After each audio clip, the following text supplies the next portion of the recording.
ফল আছে, সারা পৃথিবী থেকে ফল ওখানে যায় এবং মক্কার নেইবরিং সিটি তায়েফ, সেখানে অনেক ফল উৎপাদিত হয়, এখানে আসে। নিরাপদ শহর, বালাদান আমিনা। এবং আল্লাহর হাবিব সাল্লাল্লাহু আলাইহি ওয়াসাল্লাম বলেছেন যে এই মক্কা শহর আমার সবচাইতে প্রিয় শহর। বাধ্য হয়ে তিনি যখন হিজরত করলেন মদিনায়, সেদিন বারবার তিনি মক্কার দিকে পেছনে ফিরে ফিরে তাকান আর কেঁদে কেঁদে তিনি বলতেছিলেন যে মাক্কাতু আহাব্বুল বিলাদ ইলাইয়া, মক্কা আমার কাছে সবচেয়ে প্রিয় নগরী। লাউলা উখরিজতু লামা খারাজতু, আমাকে যদি জোর করে বের করে দেয়া না হতো আমি কোনোদিন মক্কা ছেড়ে অন্য কোথাও যেতাম না। আল্লাহর হাবিব সাল্লাল্লাহু আলাইহি ওয়াসাল্লামের সবচেয়ে প্রিয় শহর ছিল মক্কা, এবং এটা আল্লাহর হাবিব সাল্লাল্লাহু আলাইহি ওয়াসাল্লামের জন্মস্থান। মাকান মাউলিদির রাসূল, রাসূল সাল্লাল্লাহু আলাইহি ওয়াসাল্লামের বিলাদাত হয়েছে এই শহরে।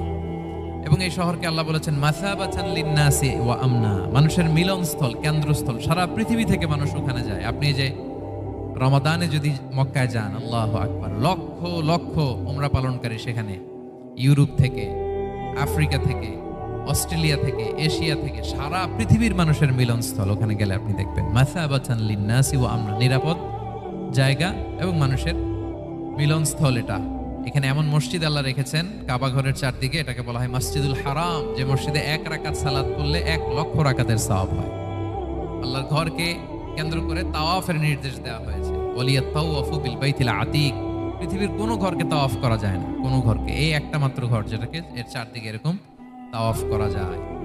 তাহলে এই পবিত্র ঘর, পবিত্র মসজিদ যেই শহরে অবস্থিত, সেই শহরের কসম আল্লাহ করেছেন। আল্লাহ বললেন ওয়াহাদাল বালাদিল আমিন, এই নিরাপদ শহরের কসম, মানে মক্কা শহরের কসম।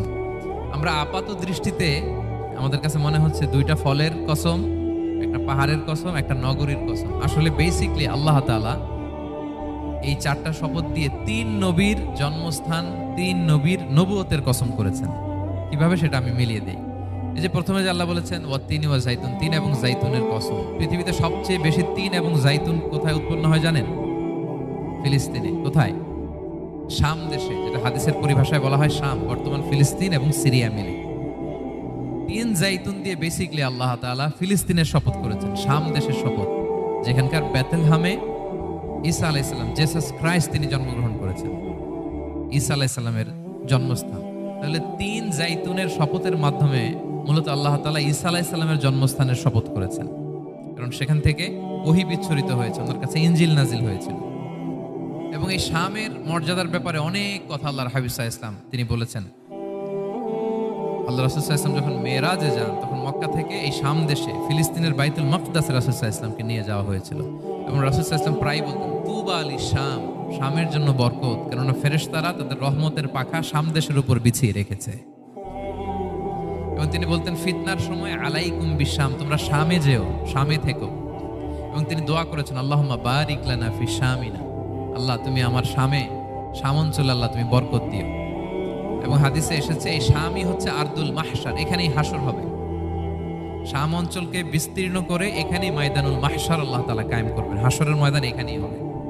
এবং সেখানেই হচ্ছে সানিউল কিবলাতাইন, আমাদের আগের কিবলা কিন্তু বাইতুল মাকদাসের দিকে ছিল, যেটা শামে অবস্থিত, ফিলিস্তিনে বাইতুল মুকাদ্দাস, যেই মসজিদে নামাজ পড়লে 1 রাকাতে 500 রাকাতের সওয়াব। 3টা মসজিদে সালাত পড়লে স্পেশাল ভার্চুর কথা আছে, এর বাইরে আর অন্য মসজিদের বিশেষ কোনো ফজিলত নাই, বাকি সব মসজিদ সমান। এক হচ্ছে মসজিদুল হারাম, 1 রাকাতে 1 লক্ষ রাকাত।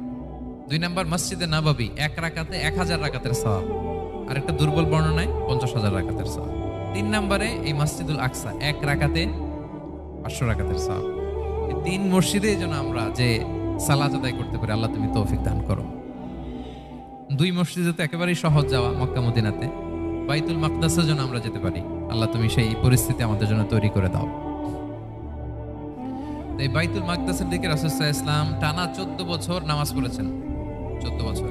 প্রথম 13 বছর কোনো সমস্যা হয়নি মক্কায়, কারণ তখন কিবলা বাইতুল মুকাদ্দাস থাকলেও রাসূল সাল্লাল্লাহু আলাইহি ওয়াসাল্লাম সামনে রাখতেন কাবাকে। কিবলা বাইতুল মুকাদ্দাস, কিন্তু তিনি তো মক্কায় ছিলেন নবুয়তের প্রথম 13 বছর, সামনে কাবাকে রাখতেন, তারপরে টু দ্য ডাইরেকশন অফ বাইতুল মুকাদ্দাস। কিন্তু যখন মদিনায় গেলেন তখন তো আর কাবা নাই, তখন রাসূল সাল্লাল্লাহু আলাইহি ওয়াসাল্লাম কাবাকে মিস করতে আরম্ভ করলেন।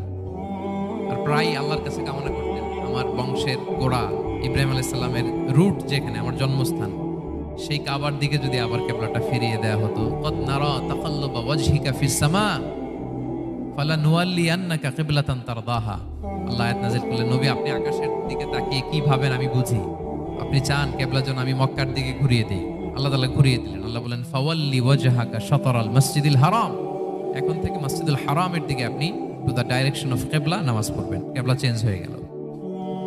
তো মদিনায় যে 16-17 মাস আর মক্কায় 13 বছর, মোট 14 বছর আল্লাহর হাবিব সাল্লাল্লাহু আলাইহি ওয়াসাল্লাম এই মসজিদুল আকসার দিকেই হয়ে তিনি নামাজ পড়েছেন। এটা আমাদের আগের কেবলা ছিল।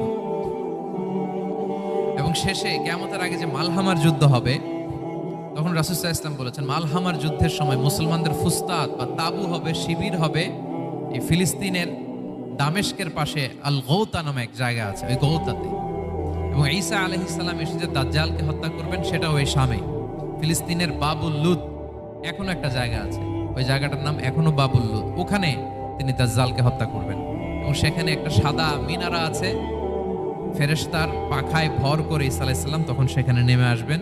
ওই ফিলিস্তিনের ওই শাম দেশের ওই মিনারার পাশে তিনি এসে পৃথিবীতে তিনি নুজুল করবেন, নুজুল ঈসা আলাইহিস সালাম। তো তিন এবং জাইতুনের কসম করে বেসিক্যালি আল্লাহ তাআলা ঈসা আলাইহিস সালামের জন্মস্থানের কসম করেছেন। কারণ তিন এবং জাইতুন, ডুমুর এবং জলপাই, অলিভ কোন দেশে বেশি হয়? শাম দেশে। আওয়াজ করে বলেন কোন দেশে? বর্তমান ফিলিস্তিন এবং সিরিয়া। এবং ওই ভূখণ্ডে আল্লাহ নবী ঈসা আলাইহিস সালামের জন্মস্থান। তাহলে এই দুই ফলের কসম করে বেসিক্যালি আল্লাহ তাআলা ঈসা আলাইহিস সালামের জন্মস্থানের কসম করেছেন। ওনার প্রতি নাজিল হওয়া যে তাওরাত ইনজিল গ্রন্থ, এই রেভেলেশনের কসম করেছেন। আচ্ছা, এরপরে ওয়াতুরি সিনিন, সিনাই পর্বতের কসম। সিনাই পর্বত বা তুর পাহাড় হচ্ছে মিশরে অবস্থিত, আর মিশর হচ্ছে মুসা আলাইহিস সালামের জন্মস্থান। কার জন্মস্থান? মুসা আলাইহিস সালামের জন্মস্থান। তাহলে ওয়াতুরি সিনিন, তুর পাহাড়ের কসম বুঝিয়ে আল্লাহ তাআলা মূলত মুসা আলাইহিস সালামের জন্মস্থানের কসম করেছেন, যেখানে তাওরাত নাজিল হয়েছে।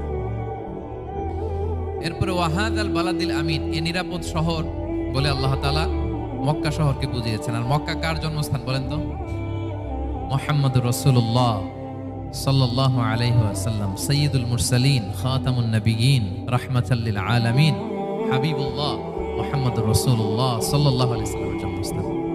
তাহলে এই চারটা আয়াতে, চারটা শপথের মধ্য দিয়ে মূলত আল্লাহ তাআলা ঈসা আলাইহিস সালামের জন্মস্থান, মুসা আলাইহিস সালামের জন্মস্থান এবং মুহাম্মদ সাল্লাল্লাহু আলাইহি ওয়াসাল্লামের জন্মস্থান, যেই তিনটা এলাকায়, ভূখণ্ডে তিনটা মেজর ওহী নাজিল হয়েছে। এক তো ঈসা আলাইহিস সালামের কাছে নাজিল হয়েছে ইনজিল কিতাব, আরেকটা হচ্ছে তাওরাত। তাওরাত এমন কিতাব যে কিতাব দিয়ে হাজার হাজার নবীরা ফয়সালা করেছেন। বনি ইসরাইলের অনেক নবীর উপর কোনো কিতাব নাজিল হয়নি, তার মানে তারা রাসূল ছিলেন না, তারা নবী। তারা সবকিছু তাওরাত দিয়েই ফয়সালা করতেন। আর রাসূল সাল্লাল্লাহু আলাইহি ওয়াসাল্লামের উপর কোরআন নাজিল হয়েছে। তার মানে প্রথম চারটি শপথ দিয়ে বেসিক্যালি ইনজিলের শপথ, তাওরাতের শপথ এবং কোরআনের শপথ। বুঝতে পেরেছেন সবাই? আল্লাহ ওহির শপথ করেছেন। দেখেন, ফল, পাহাড়, নগরী মাড়িয়ে সারা পৃথিবী ঘুরিয়ে আপনাদেরকে শেষ পর্যন্ত ইনজিল, তাওরাত এবং কোরআনে নিয়ে আসছেন। আমার সাথে আসছেন? এই রেভেলেশনের শপথ আল্লাহ করেছেন। তাহলে ওয়াত্তিনি ওয়াজাইতুনি ওয়াতুরি সিনিনা ওয়া হাদাল বালাদিল আমিন, এই চার আয়াতে, চারটা শপথের মধ্য দিয়ে মূলত আল্লাহ তাআলা আসমান থেকে নাজিল হওয়া যে ওহী, এই ওহীর শপথ অথবা ওহী যেই ভূখণ্ডে নাজিল হয়েছে সেই ভূখণ্ডগুলোর শপথ করে আল্লাহ একটা গুরুত্বপূর্ণ কথা বলবেন। সেটা কি? আল্লাহ তাআলা বললেন লাকাদ খালাকনাল ইনসানা ফি আহসানি তাকওয়িম, আর আমি মানুষকে অত্যন্ত চমৎকার অবয়বে সৃষ্টি করেছি, চমৎকার গঠনে, চমৎকার স্ট্রাকচারে, ডিজাইনে সৃষ্টি করেছি। মানুষের দৈহিক অবকাঠামো গঠন এটা যেমনি চমৎকার, মানুষের ইন্টেলেকচুয়াল কাঠামো এটা চমৎকার, মানুষের আচরণগত যে বিহেভিয়ারাল ট্রেটস, ক্যারেক্টারিস্টিক্স এটাও চমৎকার। প্রত্যেক দিক থেকে আল্লাহ তাআলা নান্দনিকভাবে মানুষকে তিনি তৈরি করেছেন। আমরা যদি দেহের কথা বলি, হিউম্যান অ্যানাটমি নিয়ে যাদের ধারণা আছে, আপনি শুনলে অবাক হবেন এত জটিলভাবে আমাদের দেহটা ফাংশন করে। ঠিক যেই মুহূর্তে আমি কথা বলতেছি আমার ব্রেইন সচল, আমার নার্ভ সিস্টেম সচল, হেয়ারিং সিস্টেম, স্মেলিং সিস্টেম, আমার এই যে হার্ট সচল, সিস্টোলিক ডায়াস্টোলিক অলিন্দ নিলয় হচ্ছে, আমার লাং কাজ করতেছে, কিডনি ইজ ওয়ার্কিং পারফেক্টলি, সব কিছু কাজ করতেছে। এত সূক্ষ্মভাবে আমাদের দেহটা কাজ করে, এটাকে ইংরেজিতে বলে মরফোলজি, আকৃতি সংক্রান্ত যে বিদ্যা, এটা নিয়ে যদি আপনি